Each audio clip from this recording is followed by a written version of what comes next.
Assalamualaikum warahmatullahi wabarakatuh. Kami, perwakilan dari kelompok 1, ingin mempresentasikan hasil tugas kerja kelompok kami dengan mata kuliah metodologi penelitian.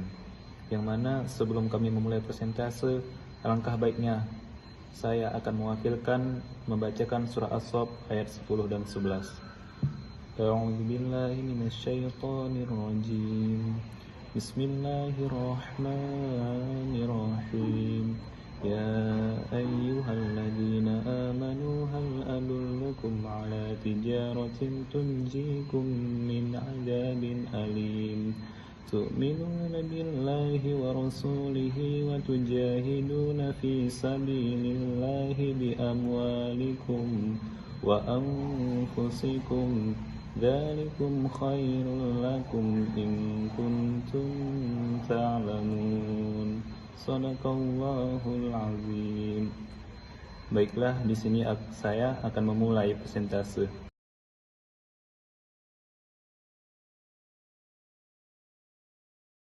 Baiklah, selanjutnya yaitu bab 1 pendahuluan, latar belakang.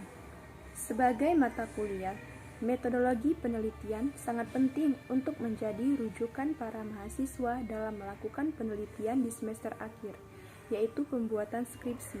Metodologi penelitian menjadi pijakan bagi calon sarjana untuk mengembangkan penelitian mereka, sehingga jadilah mata kuliah ini teramat menentukan model skripsi sebagai tugas akhir sarjana S1. Salah satu yang perlu didalami oleh mahasiswa adalah bahasan mengenai pengantar metodologi penelitian yang menjadi fokus bahasan pada makalah kami. Itulah sebabnya kami berusaha membuat makalah ini semaksimal yang kami bisa. Semoga makalah ini bisa memberi penjelasan kepada kita semua terkait pengantar metodologi penelitian sebagaimana yang diharapkan. Metodologi penelitian. Yang kedua, apa saja istilah di penelitian? Apa manfaat dan tujuan penelitian? Yang keempat, apa saja jenis penelitian? Kemudian, apa syarat-syarat penelitian? Yang keenam, apa ciri-ciri penelitian ilmiah?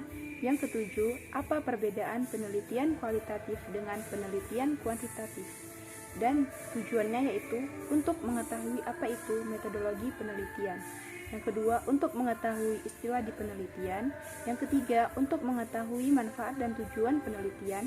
Yang keempat, untuk mengetahui apa saja jenis penelitian. Yang kelima, untuk mengetahui syarat-syarat penelitian. Yang keenam, untuk mengetahui ciri-ciri penelitian ilmiah. Dan yang terakhir, untuk mengetahui perbedaan penelitian kualitatif dengan penelitian kuantitatif.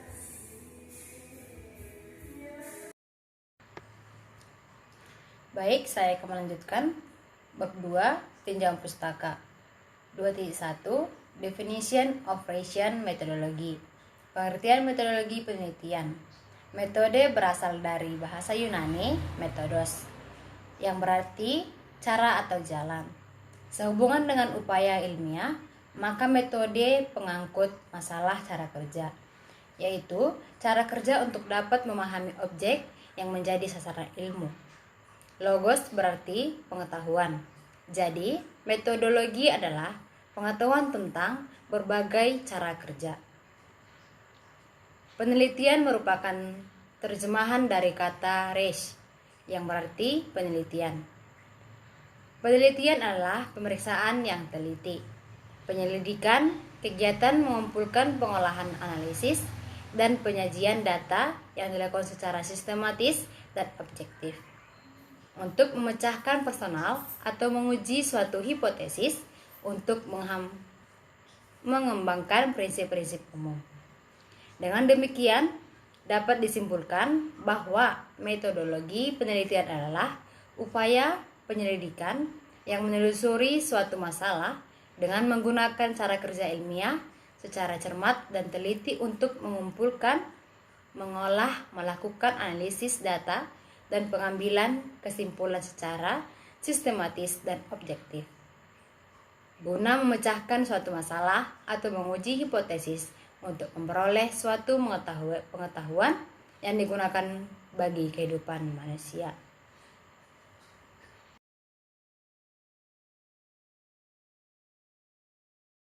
Terms around research. istilah di seputar penelitian. 1. Metodologi. Metodologi berasal dari kata metodologi yang bermakna ilmu yang menerangkan metode-metode atau cara-cara. 2. Metode. Setelah dipahami makna dari metodologi dalam konteks penelitian, berikutnya perlu pula dipahami arti kata metode. Kata metode berasal dari bahasa Yunani methodus, atau istilah Yunani ini berasal dari bahasa Latin methodus. Meta artinya menuju, melalui, sesudah, mengikuti, dan hodos yang berarti jalan, arah, atau cara. Arti luas metode adalah cara bertindak menurut sistem atau aturan tertentu. Arti khususnya adalah cara berpikir menurut aturan atau sistem tertentu. 3. Penelitian. Penelitian adalah terjemahan dari research yang terdiri dari kata re atau mengulang, search atau mencari, mengerjakan, penelusuran, penyelidikan, atau penelitian. Dengan demikian, research dapat diartikan usaha berulang-ulang melakukan pencarian. Pencarian yang dilakukan dalam penelitian adalah pencarian informasi atau data yang digunakan untuk memecahkan suatu masalah. Selanjutnya, 2.3, Benefit and Research Objective. Manfaat dan tujuan penelitian. Manfaat penelitian secara umum adalah sebagai berikut. 1. Penelitian memberikan manfaat bagi manusia yang hidup ketika penelitian itu dilakukan dan setelahnya, masa kini dan masa depan. 2. Penelitian memberikan kontribusi bagi pembangunan negara dan masyarakat. Artinya, hasil penelitian tersebut sangat berguna bagi kepentingan pengambilan kebijakan pembangunan maupun kelompok masyarakat. 3. Hasil penelitian memberikan sumbangan bagi pengembangan ilmu, pengetahuan, dan teknologi. 4. Penelitian digunakan untuk mengembangkan pribadi. Artinya, hasil penelitian mampu mengantarkan seseorang ke arah pendewasaan, berpikir, dan keluasan wawasan,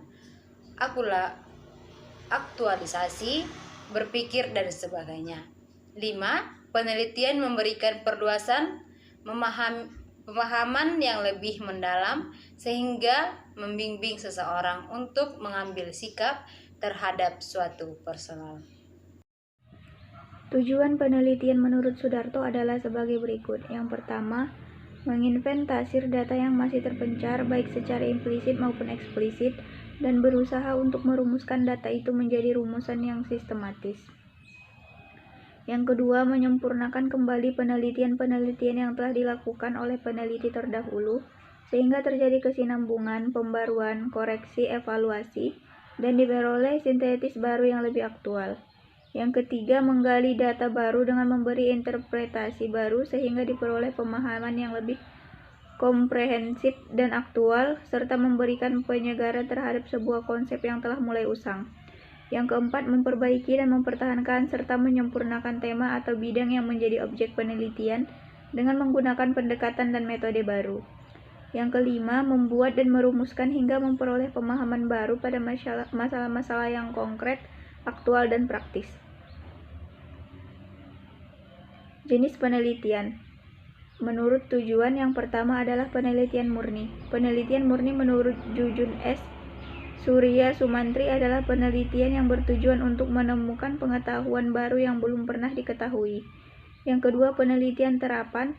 Penelitian ini bertujuan untuk menerapkan, menguji, dan mengevaluasi kemampuan suatu teori yang diterapkan dan memudahkan suatu masalah praktis. Yang ketiga, penelitian eksploratif, yaitu penelitian yang dilakukan untuk mengetahui sebab-sebab terjadinya sesuatu, misalnya kematian penduduk yang misterius. Yang keempat, penelitian developmental, yaitu penelitian terhadap hasil uji coba suatu produk, kemudian diteliti untuk dikembangkan agar lebih baik. Yang kelima, penelitian verifikatif, yaitu penelitian untuk mengecek kebenaran hasil penelitian terdahulu. Yang kedua adalah jenis penelitian menurut pendekatan.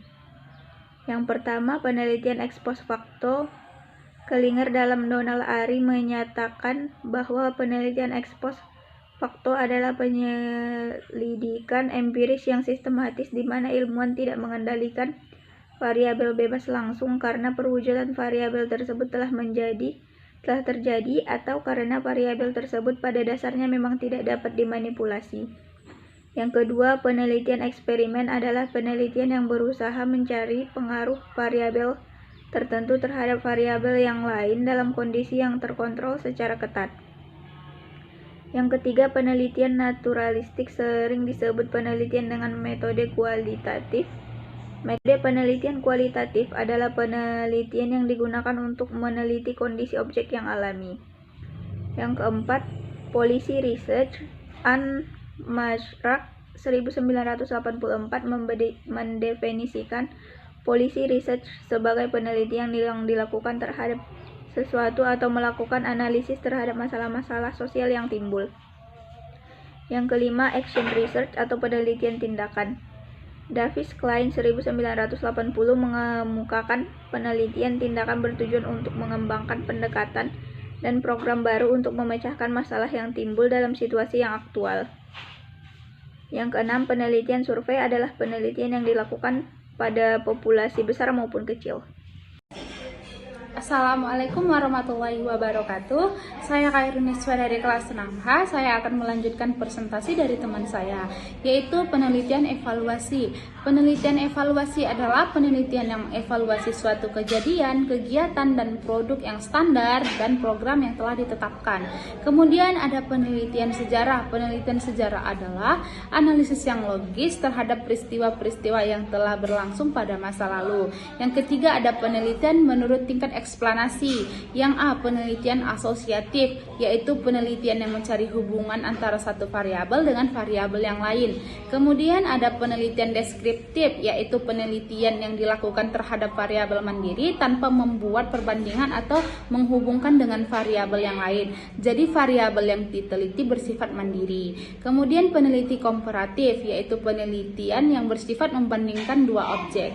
Dan keempat ada penelitian menurut dua jenis data, yaitu jenis penelitian dilihat dari jenis data yang akan diperoleh. Itu ada penelitian kuantitatif dan ada penelitian kualitatif.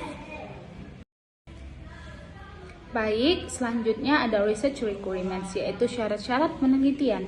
Kegiatan penelitian baru dapat dilaksanakan apabila memenuhi syarat-syarat berikut. Yang pertama, bagi seorang peneliti, ia harus mempunyai kemampuan meneliti, kemampuan yang kuat untuk meneliti, dan kesanggupan melakukan penelitian. Yang kedua, terdapat permasalahan yang akan diteliti. Tidak mungkin seseorang akan melakukan penelitian tanpa ada masalah yang akan diteliti. Yang ketiga, ada perencanaan yang baik, sejak dari konsep sampai pelaporan hasil penelitian. Yang keempat, harus ada izin atau persetujuan dari pihak-pihak terkait, misalnya perguruan tinggi, pimpinan proyek, lokasi penelitian, pemerintahan, dan sebagainya. Berikut ada karakteristik of scientific research, yaitu ciri-ciri penelitian ilmiah. Dengan mengutip Albert Silalahis bahwa penelitian ilmiah mempunyai ciri-ciri berikut.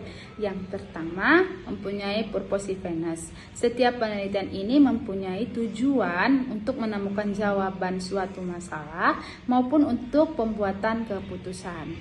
Yang kedua, ada sistematis atau sistemik, yang berarti bahwa penelitian ilmiah tersusun berdasarkan cara tertentu sehingga peneliti dapat mempunyai keyakinan atau hasil penelitiannya. Yang ketiga, ada empiris atau empirical, yang berarti bahwa pendapat atau keyakinan subjektif harus diperiksa dengan menghadapkannya pada realitas objektif atau melakukan telaah dan uji empiris. Yang keempat, ada objektivitas atau objectivity. Seluruh proses penelitian, khususnya kesimpulan yang ditarik melalui interpretasi dari hasil analisis data, harus objektif. Yang kelima, ada kritis atau critical. Hasil penelitian terbuka untuk dikritisi, diperiksa, atau diuji terhadap realitas yang objektif melalui penelitian dan pengujian. Yang keenam, ada generalisabilitas, adalah derajat sejauh mana temuan-temuan spesifik dapat diterapkan ke satu kelompok yang lebih besar. Yang ketujuh ada replikabilitas, yaitu replikasi atau pengulangan penelitian oleh peneliti lainnya untuk mengukuhkan penemuan-penemuan atau memeriksa kebenarannya baik untuk latar yang sama ataupun untuk latar yang berbeda. Selanjutnya yaitu perbedaan penelitian kualitatif dengan penelitian kuantitatif. Perbedaannya yaitu dari karakteristik desainnya. Untuk metode kuantitatif itu spesifik ditentukan secara mantap menjadi pegangan langkah demi langkah. Kemudian tujuannya menunjukkan hubungan antar variabel, menguji teori, mencari generalisasi yang mempunyai nilai prediktif. Kemudian teknik pengumpulan datanya kuesioner, observasi, wawancara terstruktur. Kemudian instrumen penelitiannya tes, angket, wawancara terstruktur, instrumen yang telah terstandar. Kemudian untuk metode kualitatif desainnya itu umum, fleksibel, berkembang dan muncul dalam proses penelitian.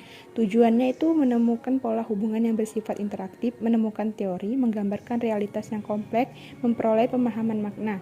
Teknik pengumpulan datanya itu participan observation, in-depth interview, triangulasi. Kemudian instrumen penelitiannya peneliti sebagai instrumen, buku catatan, tape recorder, kamera handycam, dan lainnya. Selanjutnya yaitu dari data. Untuk kuantitatif, hasil pengukuran variabel yang dioperasionalkan dengan menggunakan instrumen. Untuk kualitatif, dokumen pribadi, catatan lapangan, ucapan dan tindakan responden, dokumen, dan lain-lain. Untuk sampel atau sumber data, untuk dia kuantitatif besar, representatif, sedapat mungkin random, ditentukan sejak awal. Untuk kualitatif kecil, tidak representatif, purposif, snowball, berkembangan selama proses penelitian. Untuk analisis data, untuk kualitatif setelah selesai pengumpulan data, deduktif, menggunakan statistik untuk menguji hipotesis. Untuk kuantitatif terus-menerus sejak awal sampai akhir penelitian, induktif, mencari pola, model, tema, dan teori. Untuk hubungan dengan responden, untuk kualitatif dibuat berjarak, bahkan sering tanpa kontak supaya objektif. Kedudukan peneliti lebih tinggi dari responden, jangka pendek sampai hipotesis dapat dibuktikan. Untuk kuantitatif, empati, akrab supaya memperoleh pemahaman yang mendalam. Kemudian kedudukan peneliti sama bahkan sebagai guru, konsultan. Jangka lama sampai datanya jenuh dapat ditemukan hipotesis atau teori. Kemudian untuk usulan desain, dia yang kuantitatif luas dan rinci, literatur yang berhubungan dengan masalah dan variabel yang diteliti, prosedur yang spesifik dan rinci langkah-langkahnya, masalah dirumuskan dengan spesifik dan jelas, hipotesis dirumuskan dengan jelas, ditulis secara rinci dan jelas sebelum terjun ke lapangan. Kapan penelitian dianggap selesai? Setelah semua kegiatan yang direncanakan dapat selesai. Kepercayaan terhadap hasil penelitian, pengujian validitas dan reliabilitas instrumen. Kemudian untuk yang kualitatif itu dia singkat, umum, bersifat sementara. Kemudian literatur yang digunakan bersifat sementara, tidak menjadi pegangan utama. Kemudian untuk kapan penelitian dianggap selesai itu setelah tidak ada data yang dianggap baru atau jenuh. Kepercayaan terhadap hasil penelitian, pengujian kredibilitas, dependibilitas, proses dan hasil penelitian. Bab 3. Kesimpulan dan saran. Kesimpulan. Yang pertama, metodologi penelitian adalah upaya menyelidiki dan menelusuri supaya sesuatu masalah dengan menggunakan cara kerja ilmiah secara cermat dan teliti untuk mengumpulkan, mengolah, melakukan analis data, dan mengambil kesimpulan secara sistematis, objektif, guna memecahkan suatu masalah atau menguji hipotesis atau memperoleh suatu pengetahuan yang berguna bagi kehidupan manusia. Kemudian yang kedua, istilah di seputar penelitian yaitu metodologi, metode dan penelitian. Yang ketiga, manfaat dari tujuan penelitian yaitu memberikan manfaat bagi manusia, memberikan kontribusi bagi pengembangan negara dan masyarakat. Hasil penelitian memberikan sumbangan bagi pengembangan ilmu pengetahuan dan teknologi, menginventarisir data yang masih terpencar, dan menyempurnakan kembali penelitian-penelitian yang pernah dilakukan oleh peneliti terdahulu, mengenali data baru dengan memberi interpretasi tertentu. Yang keempat, jenis penelitian yaitu penelitian menurut tujuan, menurut pendekatan, menurut tingkat eksplanasi, menurut jenis data. Dan yang kelima, syarat penelitian yaitu harus mempunyai kemampuan meneliti. terdapat masalah yang diteliti, ada perencanaan yang baik, dan izin dan persetujuan. Kemudian yang keenam, ciri-ciri penelitian ilmiah yaitu mempunyai tujuan, sistematis, empiris, objektivitas, kritis, generalitabilitas, replikabilitas, dan yang ketujuh, perbedaan metode penelitian kualitatif dengan metode penelitian kuantitatif dengan dilihat dari perbedaan karakteristiknya.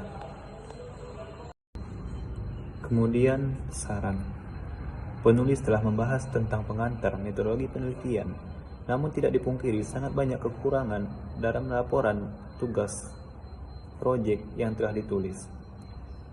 Dari laporan tugas proyek yang dibuat ini, penulis sangat mengharapkan tanggapan, baik kritik maupun saran dari ibu dosen dan teman-teman mahasiswa lainnya, agar penulis bisa membuat laporan proyek dengan lebih baik untuk kedepannya lagi. Sekian hasil presentasi kami dari kelompok 1. Apabila ada kata-kata yang salah dalam penyampaian presentasi kami, saya sebagai perwakilan kelompok 1 ingin meminta maaf kepada semuanya. Wabillahi taufiq wal hidayah. Assalamualaikum warahmatullahi wabarakatuh.